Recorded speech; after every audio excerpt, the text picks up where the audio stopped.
I remember being in my first week of medical school and being asked by one of my tutors to write a CV.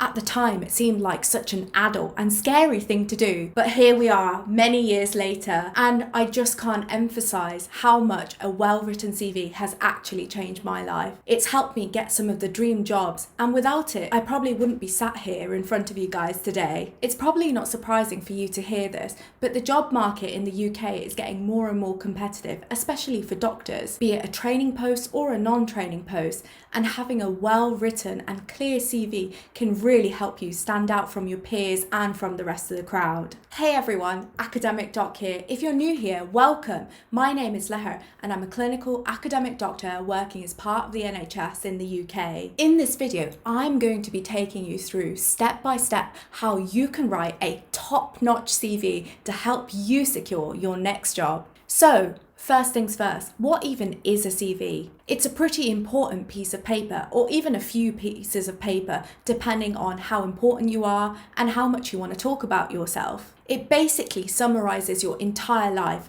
be it from your education to your training so far and any extracurricular achievements that you've had. A CV mainly comes into play if, for example, you're applying for a non-training post or if you're applying for an academic clinical post in the UK. If you're applying for foundation training or higher specialty training, you don't necessarily need a CV, but it's useful to have one because when it comes to applying for these training programs, if you've already got a CV, you can just copy and paste the relevant bits of information directly into the application. Just a quick note, there isn't a certain way that you have to structure your CV. I'll be taking you guys through exactly how I structure mine, but feel free to amend it based on the job that you're applying to and what you feel is important for you to say. The first part of your CV is your personal information. The key things to include in this section are your name, your qualifications, so your primary medical degree, if you've done any additional degrees like a master's or a BSc, and any other courses like PG certs or DIPs that you've got that you want next to your name. The other important things to include in this section are your phone number and a professional email address. I tend to opt for my NHS email, but if you're using a personal one, just make sure it's a professional one. The next section is your profile. This is probably one of the most critical aspects of your CV. It's basically a summary of who you are as a person, your key skill set and your experiences. The profile section can be molded depending on what type of job application you're doing. So let's say, for example, you're applying to be a teaching fellow,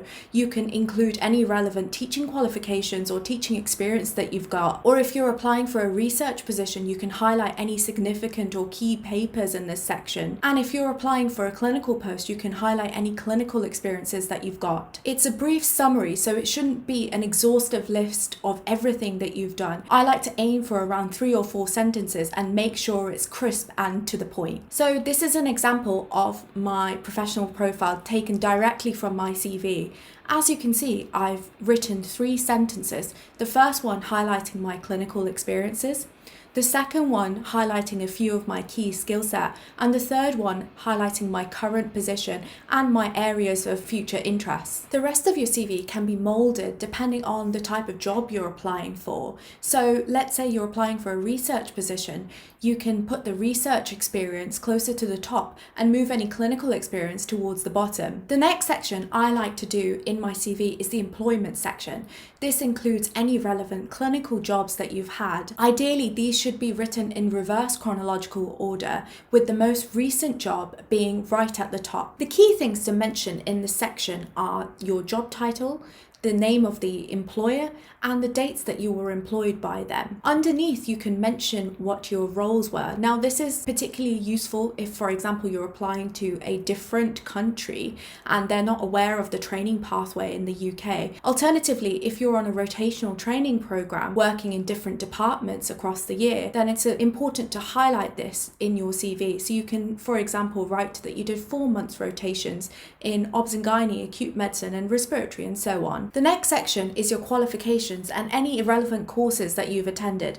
This, again, similar to the employment section, should be written in reverse chronological order with the most recent courses or education qualifications at the top. You can use this section to highlight the qualifications that you've had. For example, your primary medical degree, any other degrees that you've done, any additional courses that you've done. For example, it might be you've done ILS, ALS, any teaching courses, even professional exams like MRCP can be included in this section. Remember, it's not an exhaustive list, so only include the things that are directly related to the job that you're applying for. It's important to include the name of the qualification, the institution that you were awarded it from, the date of the award, and the type of the award, so whether it was a pass, merit, distinction, or honours.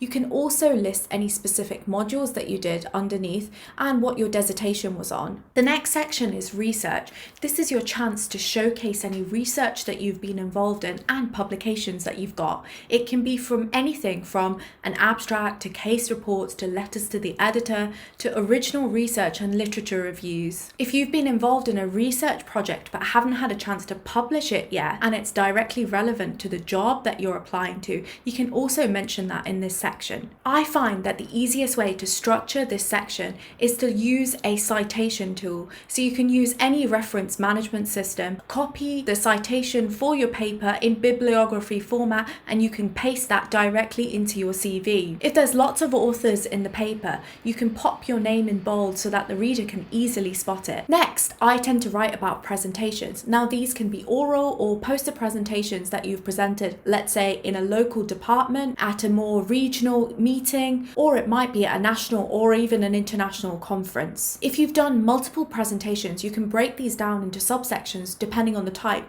So for example, separate it into poster versus oral presentations. Next comes quality improvement. This is where you can talk about any relevant quality improvement projects or audits that you've been involved in. The key things here to include are the name of the project, what your role was, the type of project, so was it a single or a multi-cycle audit, and really the main focus should be on the impact of the project. Did you end up changing local practices or guidelines? Next is teaching and leadership. This is where you can list out any teaching that you've been involved in. So this might be informal teaching on the ward to medical students or junior colleagues, or it might take the form of a more structured teaching program. If you've been involved in any leadership roles, for example, maybe you were involved in a society when you were at medical school, or you're a local hospital rep, or you might even sit on national committees like the BMA, this is your chance to mention them. If you're applying for a teaching fellow or a leadership post, I'd probably recommend moving this section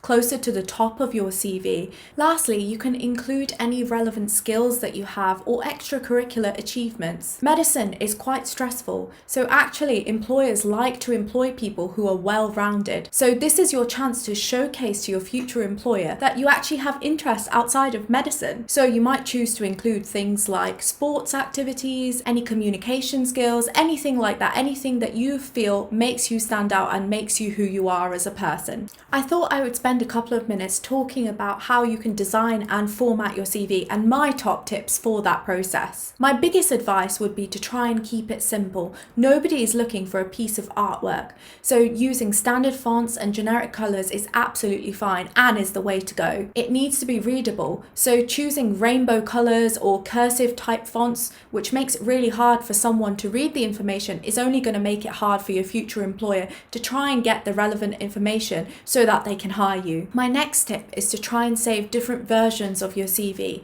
So I tend to have a couple of different versions depending on the type of job I'm applying to. I've got an academic CV, so this has got a little bit more in depth of my research experience, publications, presentations, and so on. And similarly, I have a more generic CV that I can then use for any clinical or any teaching jobs. That way, regardless of what type of job you're applying to, you'll always have a CV ready to go. My next tip is to try and aim for 1 or maximum 2 pages. Employers probably won't have time to read much more than that. So keeping it short, sweet, and to the point is probably the way forward. One thing to definitely avoid, and it's something I've seen some doctors do, is going into way too much depth than is absolutely necessary. For example, you don't need to list out the marks you got in every single exam at medical school. That's just really not necessary. You also don't need to mention your GCSEs or your A-level results on there. I really hope you found the video useful. Let me know your thoughts in the comment section below. If you feel like you still need that extra little bit of support and guidance when it comes to writing your own CV, do feel free to reach out to me on any of my social media platforms. Thanks very much for watching, and I really hope you enjoyed the video. If you did, do hit that like and subscribe button to stay up to date with the latest content. I'll see you on the next video.